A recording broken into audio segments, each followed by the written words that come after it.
Hi guys, इस video में हम पढ़ेंगे क्लास 10th के साइंस के बुक से चैप्टर 4 जिसका नाम है कार्बन एंड इट्स कंपाउंड। तो आइए बिना टाइम वेस्ट कर वीडियो स्टार्ट करते हैं। पहले जानते हैं कार्बन के बारे में। कार्बन एक वर्सटाइल एलिमेंट है। ये हमारे अर्थ क्रस्ट में 0.02% पाया जाता है जो कि मिनरल्स के रूप में होता है, और एटमॉस्फेयर में 0.03% पाया जाता है जो कि कार्बन डाइऑक्साइड के रूप में मौजूद होता है। जो कार्बन है उसका एटॉमिक नंबर 6 है। इसका जो इलेक्ट्रॉनिक कॉन्फ़िगरेशन है 2,4 है। ये अपनी आउटर मोस्ट शेल को भरने के लिए 4 इलेक्ट्रॉन गेन कर सकता है या फिर यूज कर सकता है, बट ये ना गेन करता है ना यूज करता है। गेन इसलिए नहीं करता क्योंकि इसके न्यूक्लियस के लिए 4 एक्स्ट्रा इलेक्ट्रॉन होल्ड करना बहुत ज्यादा डिफिकल्ट है, और साथ में इस प्रोसेस में हाई एनर्जी इन्वॉल्व होता है। और यूज इसलिए नहीं करता क्योंकि इस प्रोसेस में भी इसे हाई अमाउंट में एनर्जी चाहिए। इस सिचुएशन में कार्बन क्या करता है कि अपने 4 इलेक्ट्रॉन दूसरे एटम के साथ शेयर करता है, और हाँ, दूसरे एटम भी अपने इलेक्ट्रॉन एक दूसरे के साथ शेयर करते हैं। जैसे कि आप देख सकते हैं ये हाइड्रोजन एटम्स हैं, इनके पास एक इलेक्ट्रॉन है। अब क्या करेंगे, ये एक दूसरे के साथ अपना एक इलेक्ट्रॉन शेयर करेंगे। जब भी कोई एटम एक इलेक्ट्रॉन शेयर करेगा तो इसको सिंगल बॉन्ड कहेंगे। अब आप इसको देखिए, ये ऑक्सीजन के 2 एटम है, ये क्या करेंगे,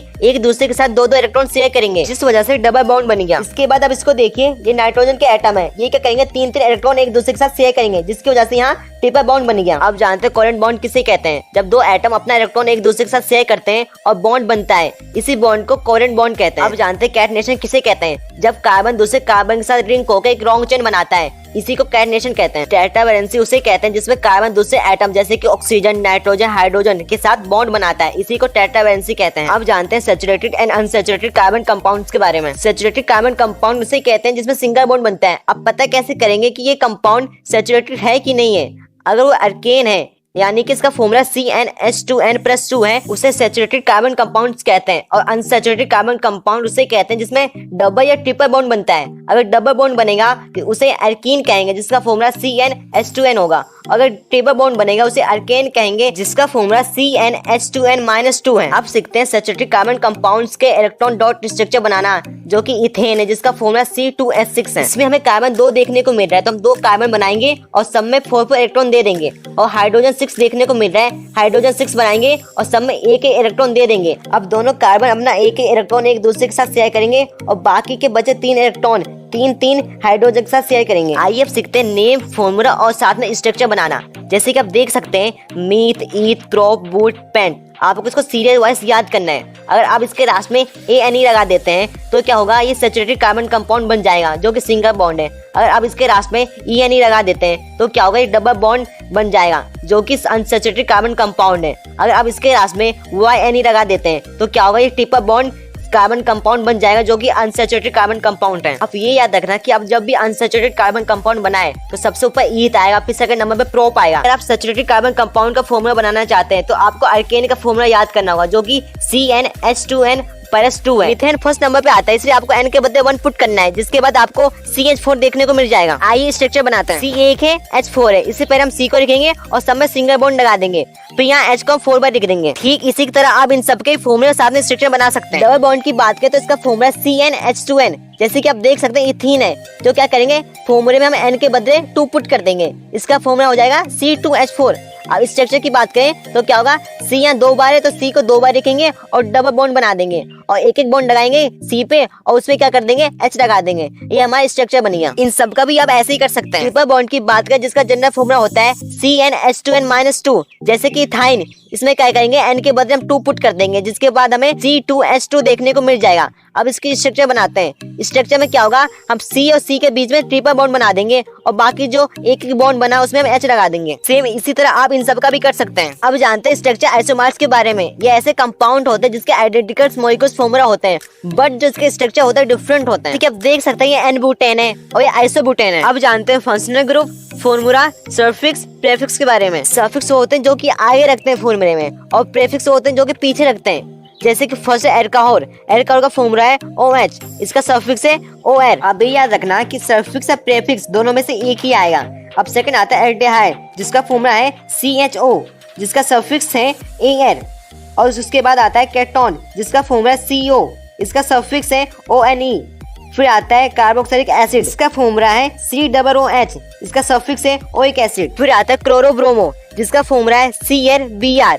ये है प्रीफिक्स, जिसे कहते हैं क्लोरो और ब्रोमो, ये आगे रखते हैं, जैसे कि क्लोरोप्रोपेन, ब्रोमोप्रोपेन। अब जानते हैं होमोलोगस सीरीज, ये ऐसे कंपाउंड होते हैं जो कि सेम फंक्शन ग्रुप के होते हैं और सब्स्टिट्यूट करते हैं हाइड्रोजन को कार्बन चेन में, और इनका सक्सेस मेंबर्स डिफरेंस होता है CH2 यूनिट या फिर 14 यूनिट्स ऑफ मास। इसका जो केमिकल प्रॉपर्टी होता है इम्पोर्ट होता है फंक्शन ग्रुप के, और जो सभी मेंबर्स होते हैं सिमिलर केमिकल प्रॉपर्टी के होते हैं, बट जो इसका मेंबर होते हैं डिफरेंट फिजिकल प्रॉपर्टी के होते हैं। और हाँ, अगर हम इसका मॉलिक्यूल्स मास इंक्रीज करेंगे तो इसके साथ मेल्टिंग पॉइंट और बॉन्डिंग पॉइंट भी इसका इंक्रीज हो जाएगा। अब टॉपिक आता है chemical properties of carbon compound. First आता है कंबक्शन। ये ऐसे कार्बन के कंपाउंड होते हैं जो कि एयर में बर्न करते हैं और प्रोड्यूस करते हैं कार्बन डाइऑक्साइड और वाटर, और साथ में रिलीज करते हैं हीट और राइट एनर्जी। सेकंड आता है कि अगर सैचुरेटेड हाइड्रोकार्बन को बर्न करते हैं एयर में तो ये ब्रू फ्लेम से जलेगा, अगर इसमें गुड सप्लाई ऑफ एयर हो तो, और अगर इसमें लिमिट सप्लाई ऑफ एयर हो तो ये येलो फ्लेम से जलेगा। सेकंड आता है ऑक्सीडेशन।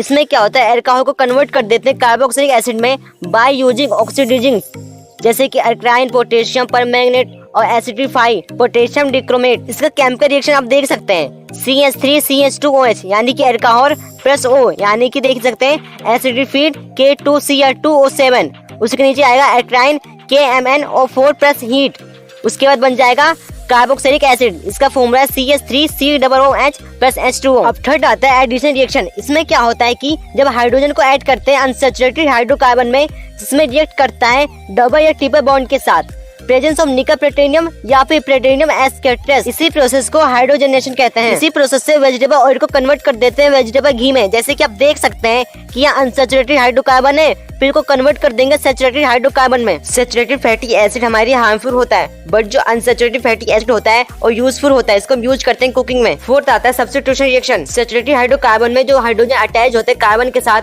और रिप्लेस कर देते हैं दूसरे एटम को, अगर वो ग्रुप में है तो प्रेजेंस ऑफ राइट और हीट की मदद से उसे रिप्लेस कर देंगे। आप इसका रिएक्शन देख सकते हैं कि CH4 है प्लस Cl2 है, फिर राइट की मदद से Cl3Cl प्लस HCl बन जाएगा। इसके बाद आता है important carbon compounds ethanol and ethanoic acid. पहले जानते हैं इथेनॉल के बारे में। इसकी जो मेल्टिंग पॉइंट होता है 156 K होता है और बॉन्डिंग पॉइंट होता है 351 K होता है, और साथ में सोल्यूबल इन वाटर होता है और बर्निंग इन टेस्ट। इसके यूजेस हैं in preparations of transparent soaps, cosmetics, in alcohols, beverages, as a laboratory agents, in medicine and tonic. Ethanol का केमिकल नेम है C3H5OH या फिर 3H3CH2OH या फिर 3H3CH2OH। आप कंफ्यूज मत होना, ये सब इथेनॉल के केमिकल नेम है। अब हम केमिकल रिएक्शन देखते हैं। तब इथेनॉल का रिएक्ट करवाएंगे सोडियम के साथ तो हमको सोडियम इथोक्साइड साथ में हाइड्रोजन देखने को मिल जाएगा। सेकंड केमिकल रिएक्शन आता है कि अगर हम इथेनॉल का हीट करेंगे कॉन्सेंट्रेट सल्फ्यूरिक एसिड के साथ तो हमको इथीन देखने को मिल जाएगा। यहाँ डबल बॉन्ड बन रहा है। ये दोनों केमिकल रिएक्शन बहुत ज्यादा इंपॉर्टेंट है। इसके बाद आते हैं इथेनोइक एसिड, जिसका केमिकल फॉर्मूला है CH3COOH। इसको एसिटिक एसिड भी कहते हैं या फिर कार्बोक्सिलिक एसिड भी कहते हैं। इसका फ्रीजिंग पॉइंट 390 K और बॉन्डिंग पॉइंट 391 K, और साथ में मिस्क्रिबिंग वाटर है और साथ में सॉल्ट टेस्ट यानी खट्टा है टेस्ट में। और एसिटिक एसिड को गैसीय एसिटिक एसिड भी कहते हैं क्योंकि सर्दियों में जम जाता है। अगर हम 5 से 8% एसिटिक एसिड को वाटर में मिक्स करते हैं तो ये विनेगर बन जाएगा। अब हम इसका रिएक्शन देखते हैं, जैसे कि CH3COOH